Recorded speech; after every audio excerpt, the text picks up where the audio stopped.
আজি প্ৰথম খবৰটো হৈছে ৰাজ্যত স্থাপন হ'ব 9খন মহিলা মহাবিদ্যালয় আৰু 10খন আইন মহাবিদ্যালয়। ইতিমধ্যে মহাবিদ্যালয়ৰ বাবে অনুমোদন হৈছে 303.3 কোটি টকা।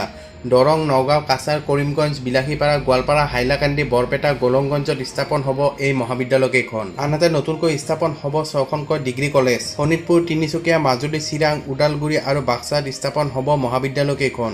ইয়াৰ বাবে অনুমোদন কৰা হৈছে 100 কোটি টকা। লগতে 10খন আইন মহাবিদ্যালয় স্থাপনৰ বাবে 33 কোটি টকা ধাৰ্য কৰা হৈছে।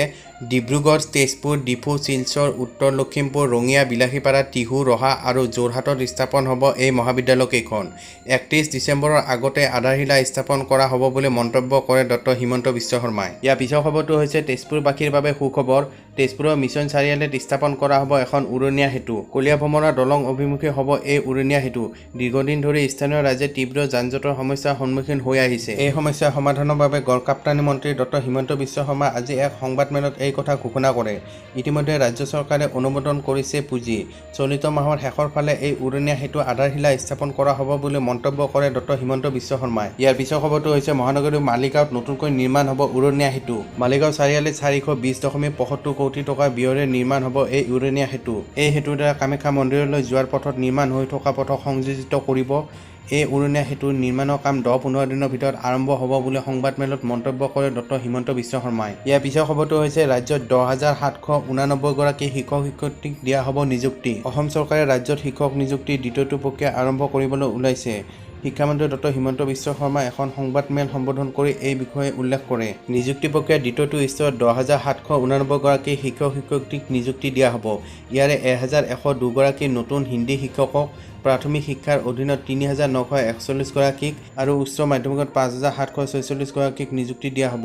উক্ত নিযুক্তি প্ৰক্ৰিয়া আগন্তুক ডিচেম্বৰৰ ভিতৰত কৰা হ'ব বুলি শিক্ষামন্ত্ৰীগৰাকীয়ে সংবাদমেলত জনায়। ইয়াৰ পিছৰ খবৰটো হৈছে টেটত গ্ৰেছ মাৰ্ক সংক্ৰান্তক লৈ ৰাজ্য চৰকাৰলৈ জাননী উচ্চ ন্যায়ালয়ত। 2019-20 বৰ্ষত টেট পৰীক্ষাত একাংশ প্ৰাৰ্থীক গ্ৰেছ মাৰ্ক প্ৰদান কৰি উত্তীৰ্ণ কৰোৱা বুলি উৰাপিত অভিযোগে স্পৰ্শ কৰিছে উচ্চ ন্যায়ালয়ৰ মজিয়া। গ্ৰেছ মাৰ্ক প্ৰদানেৰে একাংশ প্ৰাৰ্থীক যোগ্যতা হাৰিলৈ উন্নীত কৰোৱা প্ৰক্ৰিয়া সমগ্ৰ নিযুক্তি প্ৰক্ৰিয়া বিশ্বাসযোগ্যতাত আঘাত হানিছে বুলি উচ্চ ন্যায়ালয়ত আবেদন দাখিল কৰিছে একাংশ প্ৰাৰ্থীয়ে। জয়ন্ত বৰ্মা আৰু আন 23 গৰাকী প্ৰাৰ্থীয়ে দাখিল কৰা 3435/2020 নম্বৰৰ লেখ আবেদনৰ শুনানি গ্ৰহণ কৰি ন্যায়াধীশ কল্যাণ ৰায় খুৰানাৰ বিচাৰপীঠে ৰাজ্য চৰকাৰলৈ জাননী জাৰি কৰে। অহা 28 ছেপ্টেম্বৰত গোচৰটোৰ পুনৰ শুনানি গ্ৰহণ কৰিব উচ্চ ন্যায়ালয়ে।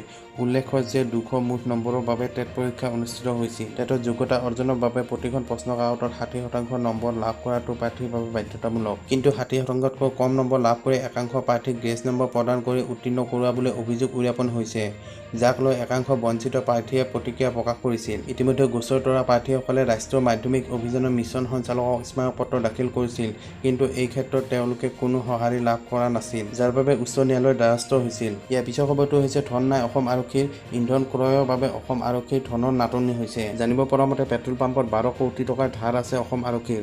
উল্লেখযোগ্য যে অসম আৰক্ষীয়ে বাহনসমূহত ভৰোৱা তেলৰ বাবদ পেট্ৰল পাম্পসমূহক দিবলৈ আছে 12 কোটি টকা। ইতিমধ্যে এই কথা অসম আৰক্ষী সঞ্চালক প্ৰধানে অৱগত কৰিছে ৰাজ্যৰ মুখ্য সচিবক। ইয়াৰ পিছৰ খবৰটো হৈছে অসমৰ বাবে 631.58 কোটি টকাৰ পেকেজ মুকলি। অসমৰ বাবে কেন্দ্ৰ চৰকাৰে শেহতীয়াকৈ মুকলি কৰিছে 631.58 কোটি টকাৰ পেকেজ। এই কথা টুইটাৰযোগে সদৰি কৰিছে কেন্দ্ৰীয় বিত্ত মন্ত্ৰী নিৰ্মলা সীতাৰমণে। অসমৰ লগতে মুঠ 14খন ৰাজ্যলৈ ৰাজহঘাটী অনুদানৰ মুঠ 6,195 কোটি টকা মুকলি কৰা বুলি টুইটাৰত ঘোষণা কৰিছে সীতাৰমণে।